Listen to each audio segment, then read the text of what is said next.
Hi, this is Carol Zelkin, the Executive Director of the IMCCA.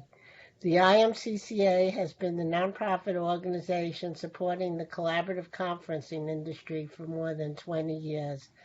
During the current pandemic, we are committed to providing support and guidance for the UC industry and the many thousands of people that now find themselves working remotely for the very first time. We believe it's essential to provide that support in any way that we can. Allow me to introduce IMCCA member Planar and our Director of Emerging Technologies, David Danto. Thanks very much, Carol. I appreciate it. I'm here with Adam Schmidt from Planar, and I'd love you to introduce yourself, Adam, and tell everybody what you do and what your firm does. Thanks, Carol. Thanks, David. I am Adam Schmidt. I've been at Planar Systems since June of 2001. So we've seen a lot during that time, and these times are as interesting as any of them.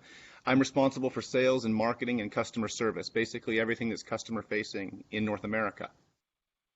And we So, do specialty display systems, primarily display systems for government, healthcare, and corporate customers. Occasionally we find our way into a high-end home here and there, but by and large we're doing professional display systems in a variety of markets, many of them mission-critical markets that are being tested right now.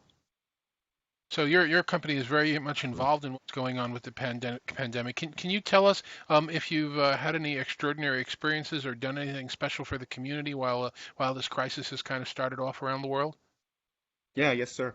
I guess the first thing I'd say is that COVID didn't start for us on March 11th or any time around then. It started for us months before that with our parent company in China and needing help, reaching out to our supply chain team here in North America for help getting PPE. And so we spent quite a bit of energy months ago getting PPE from around the world and helping our colleagues in China.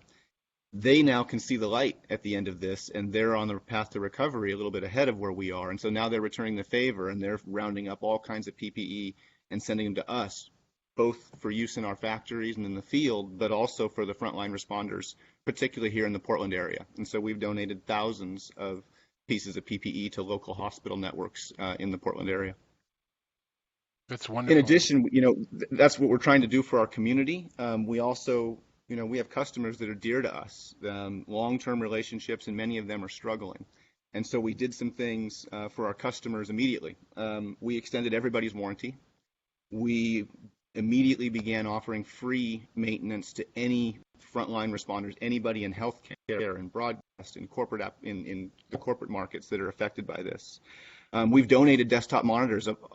David, you're an expert at working from home, but so many people around the world have had to become expert overnight, and they're not, and they don't have the tools and they don't have the expertise. And so one small thing that we knew that we could do to help was to equip them with monitors so that they could be at least one step closer to working effectively at home. And then, of course, we've virtualized everything. This is our trade show season. This is when we want to be out in front of our customers at shows like NAB and Infocom, and we've lost that this year. And so we've done everything we can to virtualize those experiences so that we still maintain that close contact with our customer base. And those webinars are literally starting as soon as we're done here. In 45 minutes, we'll be doing our first virtual NAB webinar. So we're doing a lot. And we want to do more. And so we're active, we're dynamic, we are fully operational because we provide essential products to essential customers. The most important thing that we could do is ensure the continuity of our business, both in the factory and in our corporate facilities and in the field. And all of those present unique challenges, but we've, I think, done a reasonable job of addressing them as proactively as reasonably possible here. And we are fully up and running. We're able to help our employees. We're able to help our frontline responders in the community, and we've been able to help our customers. Wow, that's an impressive list of responses to this unprecedented crisis. One other quick question for you: if we use this technology all the time, as you pointed out, we're pros at this. A lot of people are finding themselves working from home, using these kind of displays and cameras and video systems for the first time. Any advice for people that find themselves in that position for the first time, and what you would give them in terms of your background? Yeah, jump in. Jump in. I think there's been a lot of things around the world that just on a personal level I've been disappointed by as how the world has responded to this crisis. But there have been some things that have been very encouraging. And to me, one of the most encouraging things is that as a humanity, we have become more virtual overnight. And we have collectively taken a leap of faith. And you hear these license counts for various collaboration tools and how they just exploded from a few million to hundreds of millions almost overnight. And so I'm proud of the way that the world has become more virtual and found other ways to be more connected. And I would encourage everyone, just jump in. There are hundreds of millions of people who are doing it. And so jump in.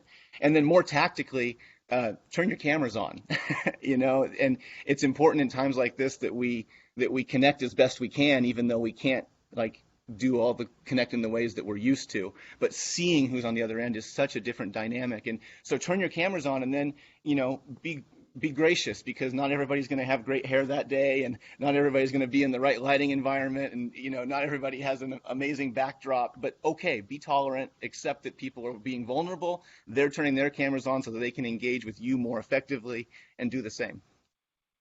Adam, how would people reach out to you or reach out to Planar if they wanted to get some more information about what you do, what your company does? We have all the typical social venues, social media venues, and we're more active than ever. I'll tell you, my personal email address is adam.schmidt@planar.com. And in times like these, none of us have seen this. None of us knows exactly how this goes. And so I think it's important that we stay as open and as nimble as we possibly can. And for me, I'm open. I welcome all ideas, all requests. If we can help you, please let us know. If you have ideas for how we can operate a better business, how we can do more, we're open. We're here and we're open. That's great. Thanks very much, and thanks very much for everything your organization is doing.